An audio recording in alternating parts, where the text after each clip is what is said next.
Hello everyone. Welcome to this eightfold path to liberate free, especially using these 8 new ICF competencies. My name is Siri and I'm the director of Innermost Shift Coach Training. This eightfold path to liberate free using these 8 ICF core competencies is a journey which we are looking forward to spread the awareness of the impact of these ICF core competencies in coaching and also especially in this new normal world which we are all going through. How conscious use of these competencies can actually create a remarkable difference in our everyday lives. And in this endeavor, we have partnered with outstanding MCC coaches who will take us through a journey of how applying these new ICF core competencies are really helping the coaches to be more present, to listen more differently, and to raise their engagement level with the client and much more. So today we have with us Dr. Damian Goldvarg, the past global president of International Coach Federation, 2013 to 2014. Dr. Damian Goldvarg is a master certified coach, a certified speaker professional. He has also got his PhD in organizational psychology from Alliance University. Dr. Damian is also an author of 3 books on coaching and several book chapters. In 2018, he was a recipient of the prestigious ICF Circle of Distinction Award for his contribution to the coaching profession. Born and raised in Argentina, Dr. Damian can converse in English, Spanish, and Portuguese. An expert in leadership development and in personal organizational effectiveness, he has worked with a number of people in business sectors such as technology, energy, finance, retail, and manufacturing. He has also consulted for over 20 years to Fortune 100 companies, government agencies, and non-profit corporations worldwide in more than 50 countries like US, Europe, Latin America, Africa, and in Asia. With over 30 years of experience as a leadership development consultant, trainer, facilitator, and executive coach, and working with senior executives, middle managers, and high potential leaders, Dr. Damian has developed and facilitated a leadership development and a coaching skills program for managers in 20 countries, and has also developed an accredited coach training program by the International Coach Federation, implemented at Kaiser Permanente, University of Southern California. Through his work with multinational Fortune 100 companies, governments, and community-based organizations, Dr. Damian's coaching and consulting services have realized extraordinary results for his clients. So hello, Dr. Damian. Welcome to you for this session today. Thank you for inviting me. Great being here to talk about the coaching mindset, one of my favorite topics. Yes, so if you would like to share something about you or... Yeah, well, I think you already shared a lot about me. The only thing that I want to add is that I am very passionate about coaching. And I got in my family, my parents, my brothers, their partners, my nephew, my closest friends, everybody, my personal partner, all to go through coaching training. Because I do believe that coaching training makes a difference in people's lives. And the book that I wrote, by now I wrote 5 books, and 3 of these books that you share on coaching, I wrote with my mother. So I collaborate with my family members, and we all support each other to contribute to make this world a better place. Wonderful. That's really great. So then let's share about something about the competency and something about how you're doing coaching and how it's affecting many lives. Yeah, well, this competency, the coaching mindset, is the second competency of the 8. And what is interesting is this is a new competency in the ICF framework. So many years ago, I am not sure if you're aware that I wrote a book about the ICF core competencies. The book is in Spanish and it's in English. So if anybody is interested in learning more and understanding better the ICF core competencies, this book is available and it's used in many coaching trainings because explain the competencies. And when we wrote the book in Spanish originally, that was 8 years ago. The English speaking book came out 2 years ago. The competencies were 11. And now there are 8. Yes. And the skills are the same, but the names are different. And this particular competency, the coaching mindset, was not part of these 11 original competencies. So this is a new one. And the reason why that was included, and that's the reason why I have been studying it, is because this is about the being of the coach.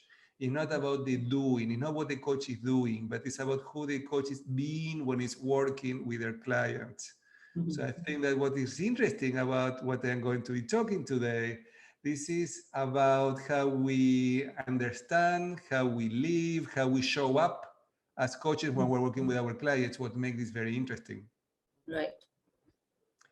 So should I share my PowerPoint with some of the key Go ahead. elements? Yes, most welcome.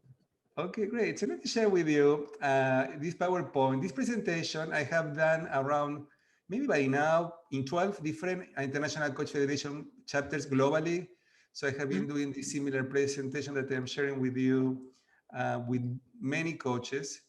And I develop it following closely the 8 elements of this competency. So based on that, I like to start when I do this session asking the coaches, why did they choose to become coaches?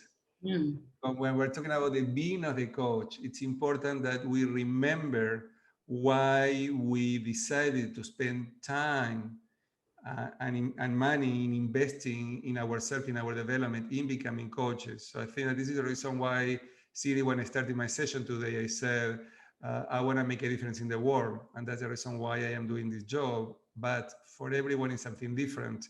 So I want to remind you, why did you choose to become a coach, and keep that in your background, because this should support you in your decisions that you make around your own development. How do you show up with your clients, and how do you show up in your life? And when I was sharing before that I did presentations, since I was the ICF Global President for 2 years, in 2013 and 14 as a global president, and 6 years in the Global Board of Directors. I have the chance to meet coaches worldwide. And this issue about how we keep growing and learning and developing is one of the key concerns of coaches. Most coaches love learning. So this is a professional practice that requires that people love to learn. So probably you are one of them. If you're hearing this presentation, it's because you are also interested in learning and growing and developing. And this competency talk about that. So what is the definition of ICF about embracing a coaching mindset? It's about developing and maintaining a mindset. And we're talking about mindset is a way of thinking and a way of being that is open, curious, flexible, and client-centered. So when you hear this, what do you hear? What means to you open, curious, flexible, and client-centered? And this here underline the philosophy of coaching for the International Coach Federation, because we were talking about client-centered, because even in the definition of coaching, we are talking about a partnership. So coaching is a partnership, it's a collaboration. I have been also an ICF assessor for 12 years. So for 12 years, I hear recordings from coaches applying for their credentials, PCC and MCC credentials. As an assessor, one of the things that we are paying attention is how people co-create the relationships, how effective people are at partnering versus being consultants, versus being experts and telling people what to do. The philosophy of ICF is that coaching is a partnership, is a collaboration. And in this partnership, we're co-creating and we are centering in our client needs, in our client specific goals and learning styles, because every client needs something different. And to be able to be client-centered, we need to be flexible. We need to be open. And also we need to be curious. We're coming from a place of exploration and we are listening, and you have one session on active listening. The listening is for exploration. It's not for problem solving. It's not for fixing. It's a listening for exploration, for understanding what is underlying. And I also have been training coaches for 15 years. And when I train coaches, and I also train coaching supervisors, I ask them, look at the relationship as an iceberg. So I say, like, look at an iceberg, and people are bringing what is in the top. What are the underlying issues? What is underlying of what people are bringing? So we need to have curiosity to go to these places. So this is very important. If we are not curious, we are going to stay at the superficial level. And I think part of the philosophy of ICF is this is a co-creation, And also we want to be curious and explore and go deeper. We don't want to stay at a superficial level when we're having conversations. So let me share with you the 8 elements of this competency. The 8 elements that the International Coach Federations identified as key elements when we are thinking about embracing a coaching mindset. And number 1 is acknowledging that the clients are responsible for their own choices. That means that you may or may not agree with the client's choices or the client's plan of action, but this is their life. These people are choosing whatever they think is important for them, whatever they need to do. We may or may not agree, but we need to accept, embrace, and support clients making their own decisions. And these decisions may make them successful or not. Now, I have a question for you. Is your client's success your success as a coach? If the client is successful, that means that you were successful. But what happens if the client is not successful? Does it mean that you as a coach are a failure? I want you to think about that, because I think we need to separate. We need to support our client. We need to challenge them. But at the end of the day, is their success or their lack of success is a result of their decisions and their choices. So we not necessarily need to attach our client success to the coach success. I do believe that as coaches, we provide and embrace a space. We hold a space for our client to do the work that they need to do. But at the end of the day, whatever the client is doing is their choice and their decisions. So you mean to say that when we are especially talking of a success, when you're talking here, we need to separate the success part of it. Because if client is making the choice, and as a coach, when you are flexible and you're listening and you're understanding and giving the room to the client to experiment, then obviously it's something not related to your success. Probably I think coach's success is more being flexible and more being curious and allowing the client to experiment things and do the things. And if the client is not understood, if the client is not successful, then coach is still there to help the client to move to a next level or find another choice. So that's exactly. what it means. And to identify what was in their way, why they were not successful. But what Absolutely. I want to distinguish here is that sometimes when the client is successful, many times the coaches think, oh, they are successful because of me. Yes. And I don't believe that the success of the client is a result, is the success of the coach, because when the coach is working effectively with the client, but the client is not successful for other reasons that are out of the control of the coach and sometimes the client, Right. that doesn't mean necessarily that the coach is a failure. So I think very well said. Yeah. Absolutely. Wonderful. So the number 2 is about the coach engaging in ongoing learning and development. And the learning and development for the coach is forever. Like we are city MCCs, and everybody participating in the program are master certified coaches. And we know as master coaches that learning is ongoing. Once you get to be an MCC, doesn't mean that you stop learning. Not, on the contrary.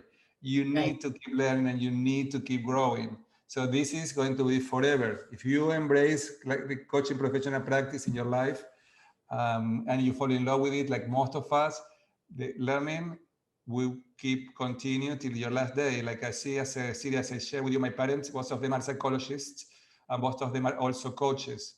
And they are in their mid-70s, and they keep learning, they keep taking classes, they keep participating in conferences, they keep renewing their credentials with ICF. One is a PCC and there is an MCC too.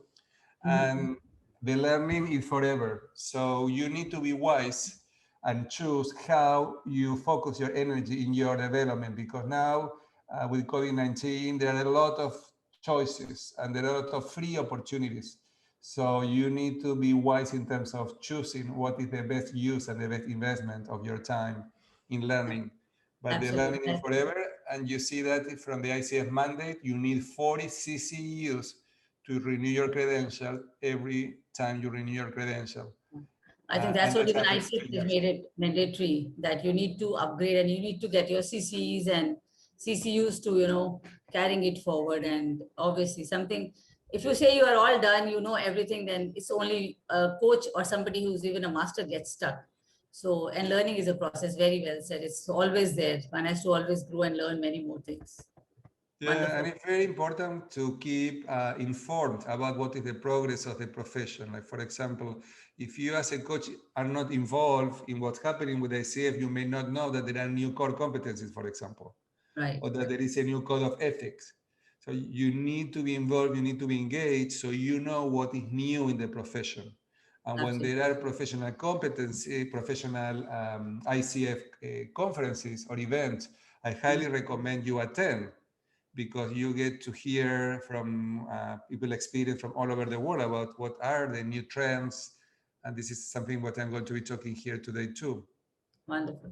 So number 3 is about engaging on reflective practice to enhance one's coaching. So this is really important, because reflective practice is another way to talk about coaching supervision. And coaching supervision is relatively new. I don't know, Sid, if you have heard about coaching supervision. Maybe you have heard me talking about it in the past. I have been an advocate of coaching supervision because I do believe that the reflective practice, the opportunity to think about our work, help us to be more effective. And I do believe if all coaches in the world has a supervisor and work with a supervisor, then we all can bring supervision to the next level. So if we all work with a supervisor to reflect on our work and to think about what we are doing, what is working, what is not working, what are our blind spots? And it doesn't matter if you're in ACC, PCC, or MCC, we all have blind spots. So I have my own supervisor too, because if I don't look at that, I may not see something and I may not know that. So I do believe that supervision is key. And I like to split the word in two words, supervision, because many times when we think about supervision, we think about control. We think about telling people what to do or guidance, and this is not what is supervision. Supervision is a dialogue, is an opportunity to share challenges, dilemmas, questions, and learn together with the supervisor, who will look, take some distance, and vision at the distance, look what's going on. So we separate ourselves, we look what's going on at the distance, and we learn from that. So I highly recommend, and my personal vision is that every person, every coach should work with a supervisor. Doesn't matter how much experience you have. And And I think something if that we have a supervision, if we have this concept, what you said, we'll probably become more super and superb, if we do that. Right? exactly, exactly. If we And speak the word, yeah, absolutely. And something new that we are implementing is that we are starting to offer supervision in training, in coaching training. Before was thought more after the coaches are trained, after they are trained, they start supervision as a way to keep learning. But recently, many coaching schools and programs worldwide are offering supervision to the students. Now, supervision is different than mentor coaching. Mentor coaching is about providing feedback on coaching skills. So the mentor coach will listen to you and will follow these core competencies. I will tell you what competencies are present and what are missing. That's mentor coaching. And the mentor coach needs to listen the session to provide that feedback. In supervision, we are not providing feedback. In supervision, we are having conversations. And the coach chooses what to bring, what dilemmas, what questions, what cases, and then there is a conversation and exploration together. So it's different supervision than mentor So you coaching. mean to say when you are talking about supervision, it's about somebody like, for example, we are training our coaches as well. And then when we supervise as a part of supervision, you can share your experiences, or you can share certain examples. So that's what you're saying in supervision can be done. Exactly. You bring the cases. So for example, you may say a case will be, okay, I am working with a client and I don't see any progress in my client. I don't know what's going on, but the client is stuck, is not moving forward. What should I do? So the supervisor may explore what's happening, why the client is stuck, and what maybe the coach is not seeing to support the client to move forward.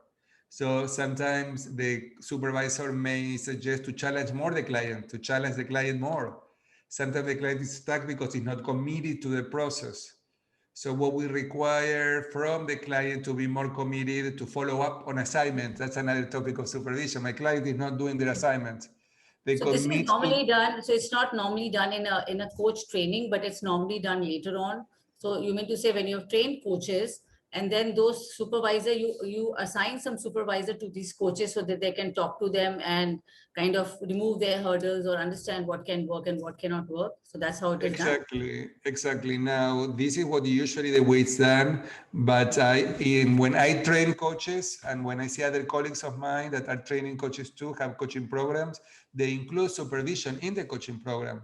So the students learn and understand the importance of supervision when they are being trained as coaches.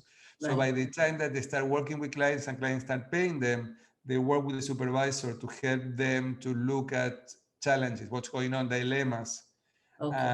So to keep growing and learning, I go to my supervisor and I bring to the supervisor and I say, I'm working with this client and I am not being as effective as I would like to be with this client. Something I am missing something and I'm not sure what is it. So help me to identify what I may not be seeing. And this is the way the supervision works. Very, very wonderful. Or ethical dilemmas. For example, I work in a company and I am working with a client and I got a call from human resources and they want to know more about what's happening in coaching. So they know that they cannot ask me the question. We agreed at the beginning of the process that all information is confidential, but they call me anyways. And I am worried because I am worried if I don't talk to them, they may not hire me any longer. They will not hire me to keep working with them. So what do I do? So these kind of questions are good questions for supervision. So it also then helps to embody the coaching mindset once they're doing that. Exactly, because getting supervision, keep learning are all ways to embracing this coaching mindset. It's about knowing that we need to keep learning and growing, that we need to work with other people to help us in the process. We cannot do it ourselves. Kind of also troubleshooting, so it also helps in troubleshooting when they are doing coaching and they are doing sessions, right? Yeah. Great. Yes, wonderful.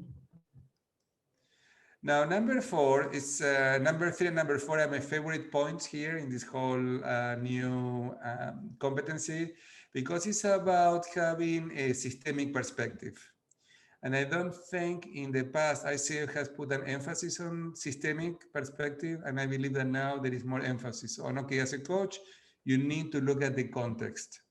You need to look at what's happening around the situation. So when we're talking about systems and we're talking about the context and culture, we are talking, okay, what's happening politically, socially, culturally that is affecting you. For example, in the United States, there has been a lot of political issues happening and unrest and elections. So all of that is in the background and is affecting the work that we are doing.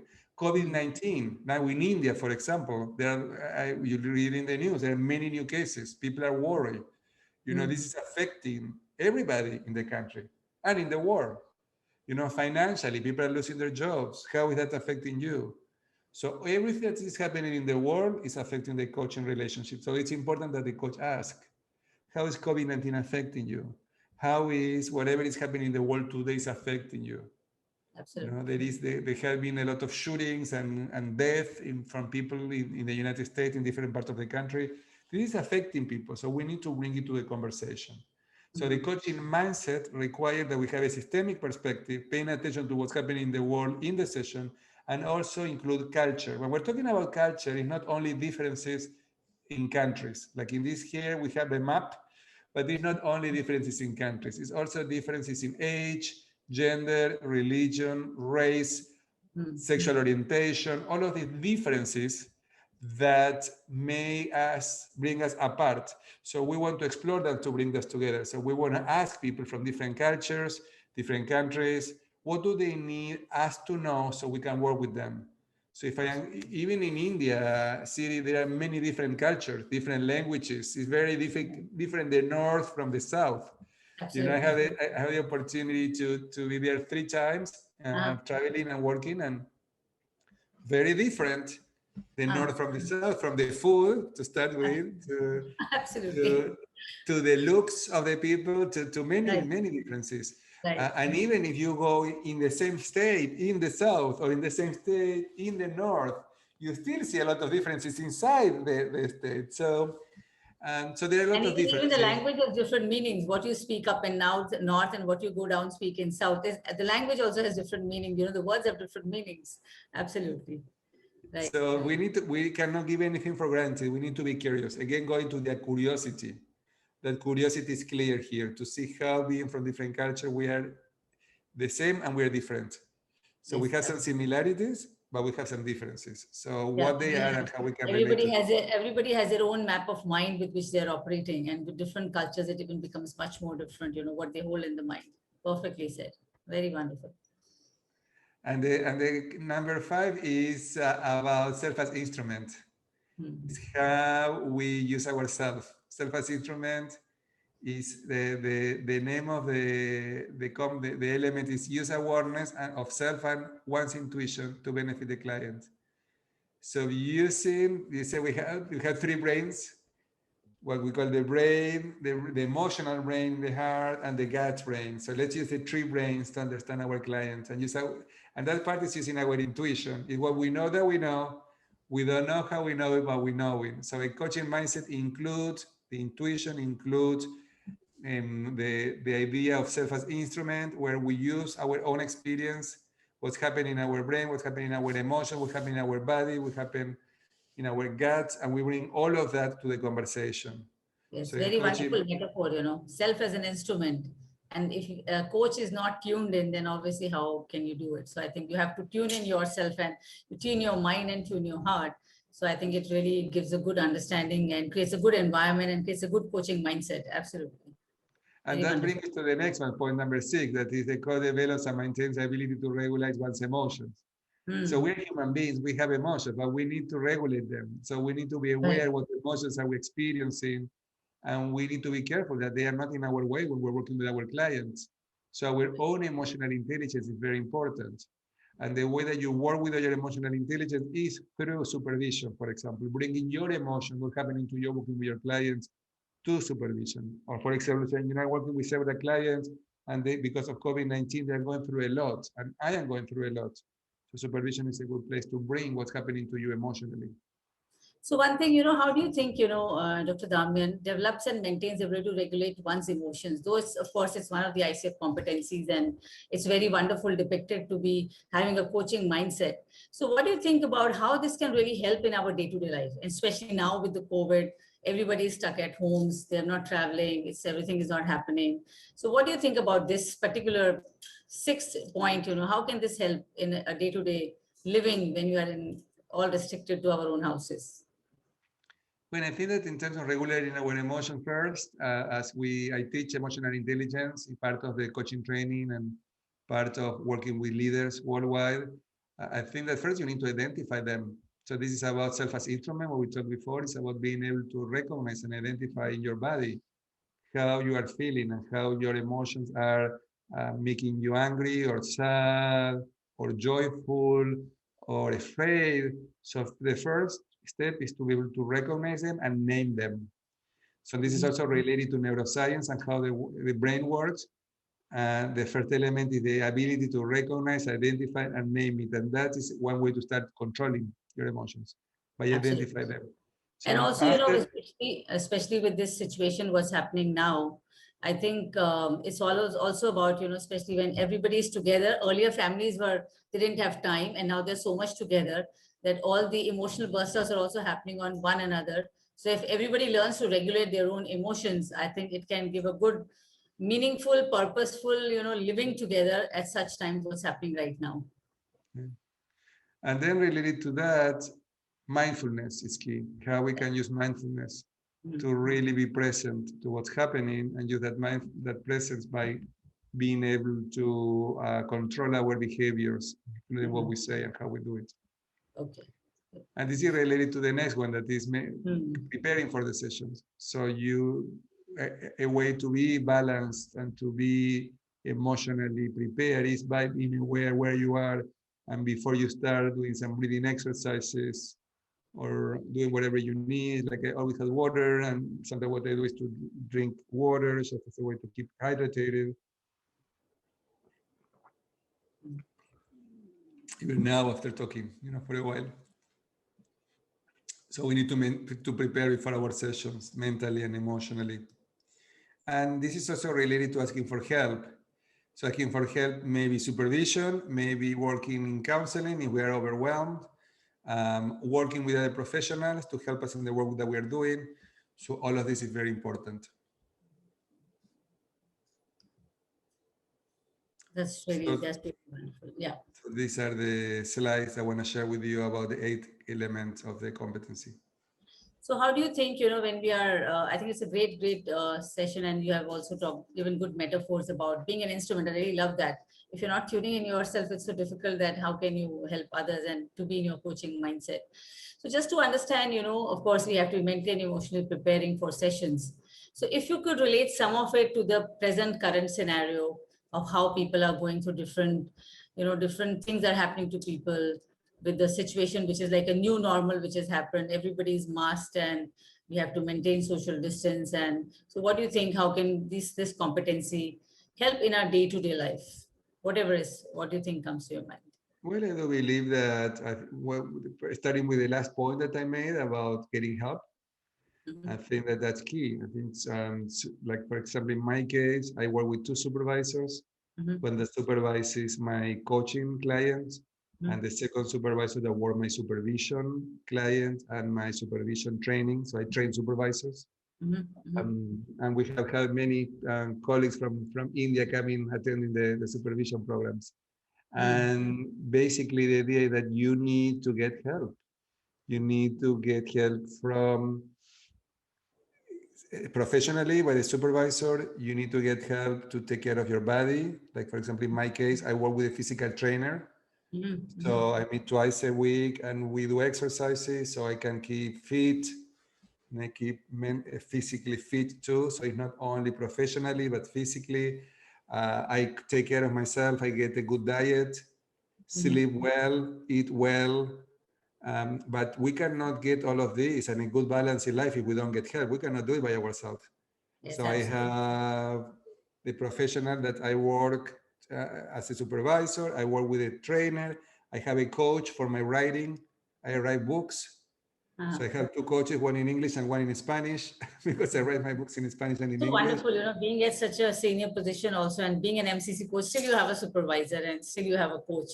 I think it's really Yeah. amazing. Kind of opens up the whole mindset that even if you're a coach, even if you're an MCC, you still need to have a coach, because sometimes when your mind is getting stuck, then I think we need somebody who can question you, right? The only way to keep growing and developing is working with other people. So what is going to make us great is working with others, not by ourselves. So I know my Yeah. lessons. So I am all the time looking for people who are challenge me, who are going to be helping me to grow and learn. I work with a person in my social media, and it's like a partner, and we meet every week and we think together about how we are going to bring awareness of my programs or of coaching or supervision worldwide. I have a newsletter. But I cannot do all of that alone. I need to work with other people. I need to collaborate with this team of professionals. I think it's really amazing to learn from you that, and I think one thing which I have also learned, that coach must also have a supervisor. I think it's amazing thought, and I think it can also help you to grow forward. Absolutely nice. Absolutely wonderful. And this is for people who are listening. If anybody is interested, part of the students of the program need to practice. And I always offer free coaching supervision for people who cannot afford it. So if they need supervision and they cannot pay for a supervisor, we provide free supervision with the students of the program. So they can reach out to me and I will be happy to match them with That's students. very wonderful and very amazing. I think it's been a wonderful learning from you, understanding how coaching mindset is all about, also growing as a coach, also learning many new things, also opening up, your own mindset, own intuitiveness, so that you can give the best to the client. And I think this is definitely going to help many coaches. But as I think wonderfully said, Dr. Damian. So what is one message or some message that you would like to give to the coaches? So the message is that coaching is a professional practice where we have the opportunity to make a difference in people's lives. And coaching has a ripple effect, because when working with a client and the client transform and is more effective and have a relationship, impact their systems, their lives, and people around them. So we make a difference, and we are catalysts for change. So because we're doing this job, what I do believe is an honor to do that. It means a lot of responsibility. So the message that I want to give to people who are listening to us is that as a coach or a coaching training We do have a lot of responsibilities, and part of the responsibilities include to keep learning, to keep growing, to have a systemic approach, to think systemically, to use ourselves as instrument, and to get help when we need it. That also includes mental health. That also includes counseling or therapy if we feel overwhelmed by the work we are doing. Right. So do you think, can you share maybe very quickly one or two examples from your coaching session, that like how do you maintain a coaching mindset? So what do you do when you're coaching? Well, everything that I share with you, I think I have been giving already a lot of examples. It's like before the sessions, I drink water, or I do a meditation or a breathing exercise to prepare mentally. This is one of the points. I work with my own supervisor on regular basis. This is another of the points. I keep learning, taking classes all the time, looking for opportunities to keep learning and growing. And ICF provides a lot of opportunities to take classes, and many for free. So I kept taking classes. That's another way. And then when we're working with our clients, you know, in all of the sessions, is keeping being curious, asking questions. This is relating to provoking awareness. So we want to keep questions, and we want to ask. We don't want to stay at the superficial level. So we want to be curious and open. So this is another way of applying the competency in our work, by being curious and open. By co-creating the relationship, that's another. This is centering in the client. By co-creating the relationship, asking the client during sessions where they would like to start exploring, how they want to close the sessions, all questions that make the relationship a partnership more than a monologue or a consultant, the coach telling people what to do. Wonderful. I think you have a magnificent presence, Dr. Damian. Thank you so much. I loved everything, the way you said, and I think the PPT, what you presented was really, really amazing. Thank you so much. And thank you people who are joining us. And it's been a wonderful session, Dr. Damian. Thanks for such a wonderful insight. Thank you so much. Thank you. Thank you for inviting me. And I hope that the information I shared today can be of value for everybody listening. Absolutely. Absolutely. Thank you so much, Dr. Damian, and thank you, everyone.